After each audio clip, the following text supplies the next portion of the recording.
चार दोस्त 12वीं पास करने के बाद एक होटल में छोटी सी पार्टी कर रहे होते हैं और बातों ही बातों में चारों डिसाइड करते हैं कि आज से 40 साल के बाद आज ही के दिन 1 जनवरी को हम फिर से यहीं मिलकर पार्टी करेंगे। और हाँ, जो सबसे आखिर में आएगा सबका बिल वही पे करेगा। होटल का वेटर भी ये सब देख रहा था।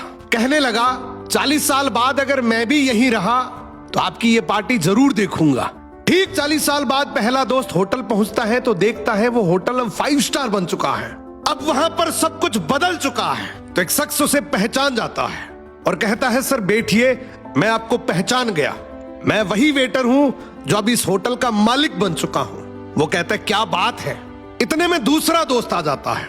दोनों की बातचीत शुरू होती है कि बिजनेस ग्रो कर गया, सब कुछ अच्छा चल रहा है। दोनों अपनी अपनी बातें शेयर कर ही रहे होते हैं कि तीसरा दोस्त भी पहुंच जाता है, लेकिन चौथा दोस्त अब भी नहीं आया। तो जो सेठ होता है वो कहता है आप ऑर्डर कीजिए, मेन्यू में खाना वगैरह सेलेक्ट कीजिए, इतने में आपका दोस्त भी आ जाएगा। अब खाना भी लग गया। वेट करते करते काफी देर हो गई। उदास मन से ये तीनों दोस्त डिनर शुरू कर देते हैं। तीनों ने डिनर कर भी लिया, लेकिन चौथा दोस्त अब भी नहीं आया। अब जब बिल देने की बारी आती है तो कहते हैं कि विकास तो शायद बहुत बड़ा आदमी बन गया, हम सबको इग्नोर कर रहा है, चलो हम ही बिल पे कर देते हैं। जैसे ही बिल पे करने के लिए काउंटर पे पहुंचे तो काउंटर का मैनेजर बोला आपका बिल तो ऑलरेडी पे हो चुका है। अब तीनों अपने चौथे दोस्त के ना आने की शिकायत करते करते होटल से बाहर निकले ही थे कि तभी एक सरकारी गाड़ी वहां आकर रुकती है।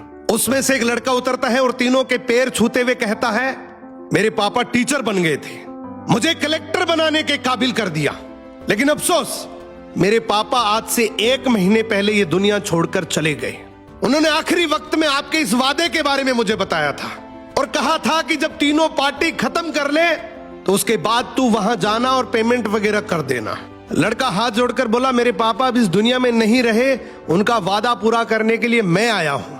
अब ये तीनों नम आंखों से रियलाइज करते हैं कि हम 40 साल बाद ही क्यों मिले, 40 दिन बाद क्यों नहीं मिले। स्वप्नों से हमेशा मिलते रहिए, इससे पहले कि कोई आपका अपना ये दुनिया छोड़कर चला जाए, क्योंकि आदमी सिर्फ एक पानी का बुलबुला है। अब ये रील टेक करो ऐसे दोस्त को जिससे आप काफी टाइम से नहीं मिले और अब उससे मिलना चाहते हो।